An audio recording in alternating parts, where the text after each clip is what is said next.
బాధలతో ఉంటున్నాం మేమంతా. మళ్ళీ ఒకటి ఏం చెప్తున్నా అంటే ఫుల్ గవర్నమెంట్ వచ్చింది, మనకి ఏం అవసరం? కార్యకర్తకి ఈ విలువ. జెండా పట్టుకొని ఇక్కడ భుజాలు కాసేటట్టుగా 20-30 ఏళ్ళ నుంచి జెండాను కాపాడినటువంటి కార్యకర్తలకు విలువ ఇయ్యి. సర్పంచ్ ఎలక్షన్లలో, ఎంపీటీసీ ఎలక్షన్లలో వార్డు మెంబర్లు నిలబడ్డలకు, వార్డు కౌన్సిలర్లకు, మున్సిపల్ చైర్మన్లకు, జిల్లా పరిషత్ చైర్మన్లకు నువ్వు పార్టీని గుర్తించినోని, పార్టీ కష్టాలలో ఉన్నోని పట్టించుకొని నువ్వు చైర్మన్లు ఇవ్వాలి, వైస్ చైర్మన్లు ఇవ్వాలి, జిల్లా పరిషత్ చైర్మన్లు ఇవ్వాలి, మున్సిపల్ శాఖలలో ఇవ్వాలి. కానీ అనాముకుని ఆడపెద్ద 4 కోట్లు ఉన్నాయి, నిన్ననే రిటైర్మెంట్ అయ్యింది ఐఏఎస్కి ఏం పని నీకు రాజకీయాలలో? ఐఏఎస్కి ఏం పని నీకు? ఐపీఎస్కి ఏం పని నీకు? మీకు ఎందుకు ఇవ్వాలి? రాజకీయాలలో ఐఏఎస్ ఐపీఎస్ ఏం అవసరం? వాళ్ళు వస్తే సుఖంగా ఏసీలో పడినావు, ఇక్కడికి వచ్చి మళ్ళీ ఏసీలలోనే గదే గడిలో వ్యవహారం చేస్తావు నువ్వు. ఐఏఎస్ మరి ఇన్ని రోజులు కష్టపడ్డా నాలాంటి కార్యకర్త ఐఏఎస్ సినిమా హీరో రాగానే నిలబెట్టంగానే మరి మేము కష్టపడ్డోళ్ళం ఎక్కడ వాళ్ళు అని any party, not only Congress, any party Indian constituency ఎక్కడికి పోవాలి? ఇల్లు 20 ఏళ్ళు ప్రజల మధ్యలో ఉండి Aadhaar card, ration card, voter card, పింఛన్లు, hospital, Gandhi hospital, Osmania hospital, దురికాన్ హాస్పిటల్, ఈఎన్టీ హాస్పిటల్, అనేకమైన గవర్నమెంట్ హాస్పిటల్లో పోయి సూపరింటెండెంట్లతో మాట్లాడి మంచి బెడ్లు ఇప్పించి, ఆపరేషన్లు చేపించి, అపోలోలలో బిల్లులు 15-20 లక్షలు అయితే ఆ బిల్లులు తక్కువ చేపించి, ప్రతి అమ్మకు అయ్యకు స్కూల్ ఫీజుల కానించి, కాలేజ్ ఫీజుల కానించి, బీటెక్ సీట్లల్లో, ఈసీ మెడికల్ సీట్లలో 10 లక్షలు తక్కువ చేసి, బీటెక్ సీట్లలో 5 లక్షలు తక్కువ చేసి, స్కూల్ ఫీజులలో 1,00,000 ఉంటే 50,000 తక్కువ చేసి, నారాయణ చైతన్య గాయత్రి ఫ్రిడ్జ్ లాంటి కాలేజ్, ఇంటర్ కాలేజీలలో లక్షల రూపాయలు ఉంటే మళ్ళీ లక్షల రూపాయలు లెటర్ ఐడీల మీద చేసి వీళ్ళంతా ఒక గుమ్మడికాయ తిరిగేంత జమ చేసుకున్నాగా నియోజకవర్గంలో టక్మనీడు వస్తాడు. ఓ సినిమా హీరో అంటాడు, ఓ ఐఏఎస్ అంటాడు, ఒక బిజినెస్ మ్యాన్ అంటాడు. ఈ లొటపీస్ గాళ్ళకి ఏం అవసరం ఇలా తెలియదా? ఆ రోజే చెప్పాలి, సభ్యత్వం ఇచ్చేటప్పుడు కాంగ్రెస్ పార్టీలో తిరగకుర్రా బాబు, 30 కోట్లు ఉన్నాయా, లేకుంటే పరుపులలో పరుపులు వేస్తారా, కాళ్ళు మొక్తారా అని చెప్తే ఆ రోజు రావాలన్నా వద్దు అని చెప్పేసి ఆ రోజు నిర్ణయించుకుంటాం.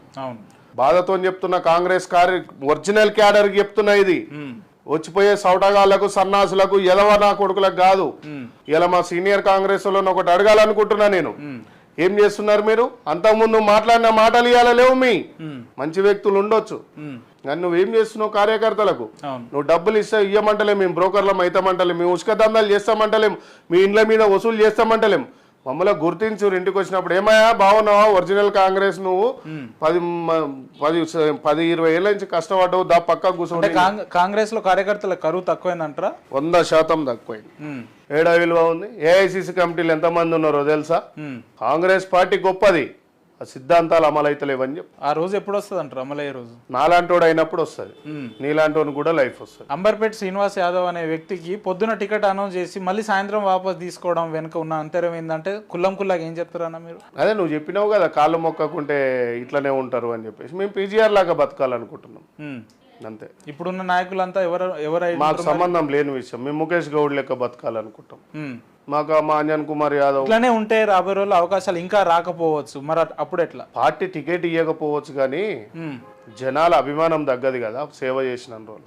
నువ్వు రోడ్డు మీద పోతుంటే యాక్సిడెంట్ అయిపోయి పడిపోయినావు, నిన్ను ఎత్తుకుపోయి నేను ఒక హాస్పిటల్ వేసిన తర్వాత నువ్వు బతికినంగా వచ్చి నా మీద ఎల్లకాలం నా ఫోటో బ్యానర్ చూసినప్పుడు అయితే గుర్తు పెట్టుకుంటావు, నేను నిలబడ్డప్పుడు అయితే నువ్వు ఓటు వేస్తావు కదా, గజాలు నాకు కావాలి. సీనన్న, మీకు ప్రజల్లో ఇంత అభిమానం ఉంటే ఎందుకు మరి పార్టీలు ఎమ్మడి తిరగడం? మీరు ఇండిపెండెంట్ గా దానికి కూడా ఒక రోజు వస్తుంది. నేను ఒకటే దానికి ఏం కంకణం కట్టుకొని లేను, మళ్ళా గెలిచి కూడా కాంగ్రెస్ పార్టీ జెండా మీద మళ్ళా మాట్లాడతానే. నేను పార్టీలో గెలుస్తా టికెట్ ఇస్తే, లేకున్నా గెలిచి కాంగ్రెస్ పార్టీ జెండా పట్టుకునే ఉంటా. కాంగ్రెస్ పార్టీ మా రక్తం, కాంగ్రెస్ పార్టీ బ్యానర్ లేకుంటే ఇక్కడ పోము. నాకు సోనియా గాంధీ మేడం న్యాయం చేసింది, రాహుల్ గాంధీ గారు న్యాయం చేసిరు. నాకు పార్టీ రూలింగ్ లో లేనప్పుడు నామినేటెడ్ పోస్టులు ఇచ్చిరు కదా. ఒక బీసీ, ఒక గొల్లోళ్ళ ఇంట్లో పుట్టిన ఒక బిడ్డకు, ఒక బహుజన బిడ్డకు ఏఐసిసిలో అంత చిన్న ఏజ్లోనే తీసుకొని ఇవ్వాల్సిన అవసరం లేదు. ఒక రాష్ట్రానికి కాంగ్రెస్ పార్టీలో ఇన్ఛార్జికి ఇవ్వాల్సిన అవసరం లేదు. ఓబీసీ డిపార్ట్మెంట్ అయినా, ఎస్సీ సెల్ అయినా, ఎస్టీ సెల్ అయినా, మైనార్టీ సెల్ అయినా, ఎన్ఎస్వై యూత్ కాంగ్రెస్లు అయినా మేమంతా కష్టపడ్డోళ్ళం. ఎలక్టెడ్ సిస్టంలో పనిచేసిన నేను యూత్ కాంగ్రెస్లో ఎలక్టెడ్గా గెలిచినోని నేను.